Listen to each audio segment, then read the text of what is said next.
Hello everyone, this is Renee with Crafted by Renee. I thought I'd give you another quick recipe for your recipe toolkit. I am going to make a chili macaroni dinner for tonight, and I will freeze part of this chili because the amount that I'm making for just one is way too much. So I have my water ready for boiling for the pasta. I'm going to add a little bit of salt to that, just because I like salt in the water when I start. You don't have to have that if you don't prefer it. For here, I'm going to start my beef. I've got a pound of ground beef, and it is basically defrosted. There's some little pieces that are frozen in it, which is okay. When you're making chili, you're not browning the meat and you're not making it anything special, so it doesn't require fully defrosting. You can, if it's not fully defrosted, literally put a cover on top of it and it will slowly defrost if you leave it on a medium heat. So I have this up to a medium-high heat, and chili to me is very basic. I use ground beef. You can use ground chicken. You can use a mix of chicken, beef. You could use pork. You could use any meat you like, really. Mostly it's just ground meat, whatever you prefer. I prefer ground beef. My ground beef is an 80-20, so 80% meat, 20% fat. And so that's just my personal preference. So this is what I'm using. I actually have some chopped onion. This is about a half of a chopped onion. I use the other half in my breakfast pie, so I'm just going to dump the half in. This is actually all I have left, so I don't have another onion to use, and I probably would have used a small onion, a little bit more than what I currently have, but that's okay. It works. So as this is coming up to temperature, again, I don't really want to brown this meat or make it dark. I just want to cook it somewhat and get it going, along with the actual onions to loosen and maybe get them a little tender. But this is a quick recipe. It takes about 30 minutes. So I'm just chopping up the beef here in the pan, which use whatever tool you like to do it. Nothing fancy for me. I'm just chopping little bigger chunks into littler chunks all the way through. And since it's an 80-20 meat, I do not put any oil in this pan. It really doesn't require it. If you're using a leaner cut of meat like chicken or turkey, you probably might want to put, a tablespoon of oil in there to help with the meat, because it would be drier. And so in this case, since I'm using ground beef and it's got enough fat in it on its own, it doesn't really require anything. I'm already getting brown beef. It's coming up pretty quickly, so this was basically defrosted. I took it out of the freezer. I've got about a pound again of ground beef. I'm going to say about a third of an onion. I could have used a little more onion, but it'll do in a pinch. And if you don't have enough fresh onion, you could always use onion powder if that's your preference. It is not mine. I find it turns bitter in the sauce, and I don't like the sauce to taste bitter. So I have already prepared and prepped the sauce to go in.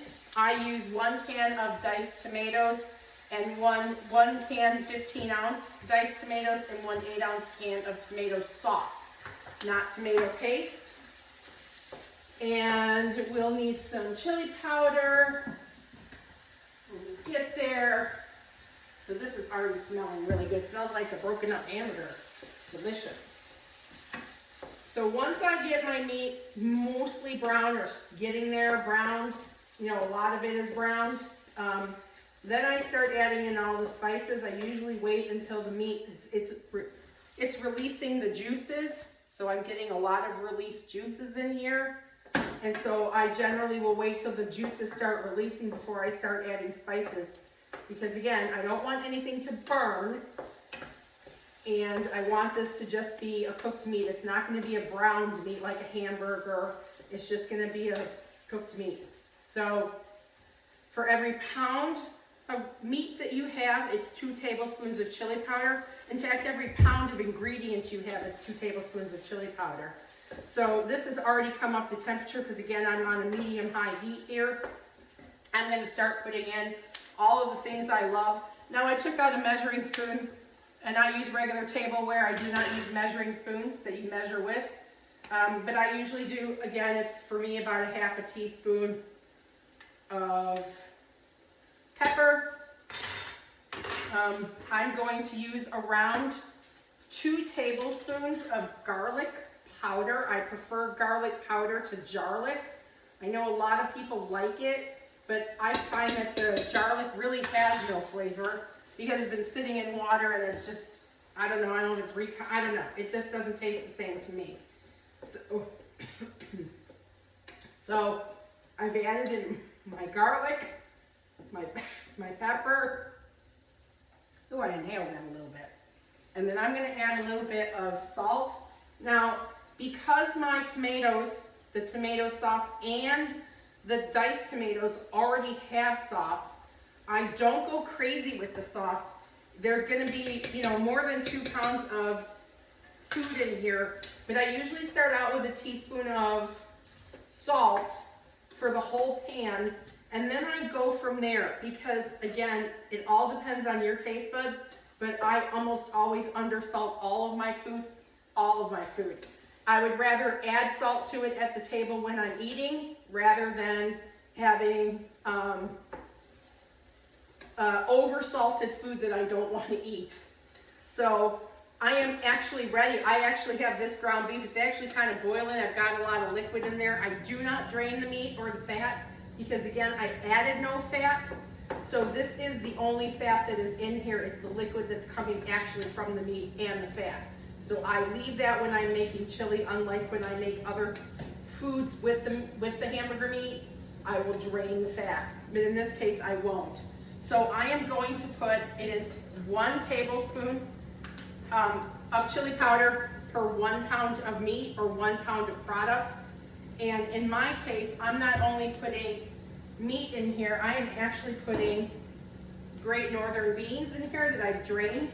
And that's a 15.5 ounce can, which is basically another pound of meat, so to speak. So I kind of heat these. I like a lot of chili powder, so I added about 2.5 tablespoons for myself. But the ratio is 1 pound of meat to 1 tablespoon of chili powder. So it's looking pretty good. It's got that nice little red color to it now. All the gravy is turned red. And again, you can use any beans you want. Black beans, the kidney beans. I like Great Northern white beans, so that's what I add to mine. I'm going to go ahead and add in a can of diced tomatoes, the 15 and 3, it is a 14.5 ounce can, an 8 ounce can of tomato sauce. And I now have all of my liquid with my chili. And then this, because this is already on, it's boiling, not simmering, it's boiling. It has just been brought down by adding the ingredients. I'm no longer boiling. But when it comes back to a boil, this is just loose and tight enough. It's liquidy enough. It's not tight. So the meat is actually perfect. I'm going to turn.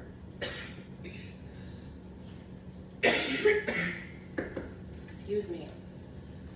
I'm going to turn it down to a simmer, because if you can hear it in the background, it is sizzling, it is cooking, and I'm going to cover it. And I'm going to do this and let it cook for 30 minutes. And once it cooks,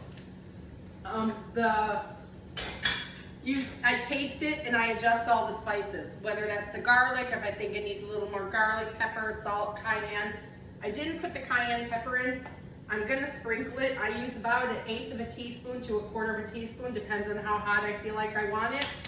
But in essence, it is to taste. So I now have chili mac. I will then make around 6 ounces of, I have macaroni noodles to make. I'm gonna probably make the full leftover box. I think I have about 6 ounces here. And then I will use the macaroni with the chili, but half of this chili, only half of this chili. Half of this chili will go in the freezer for another portion. So at this point, I will come back when we get to the end. I'll do a taste test and see if I need to add any spices, but I will link the recipe in the video. If you're interested, certainly go ahead and give this one a try. It is my chili finished, and I actually used all of the meat in one big bowl with the pasta that I had. I did not freeze it. I'll probably just share it. And I actually have made myself a bowl of chili. So I usually add a little bit of shredded cheddar to this. If I have sour cream on hand, I like to douse it with a little bit of sour cream. Although that's not the mandatory, I like the cheese though. So I tasted it before I stopped and poured it into the bowl, and it did not need any more salt or any more spices. Tomorrow when it sits, it will actually taste much better because that chili and that garlic just sits in that sauce overnight, and it just makes it taste so much better the next day. But this is dinner tonight, and thank you so much for watching. I do appreciate you. I will link the recipe in the video if you're interested. If you like this content and you want to support me, please go ahead and subscribe.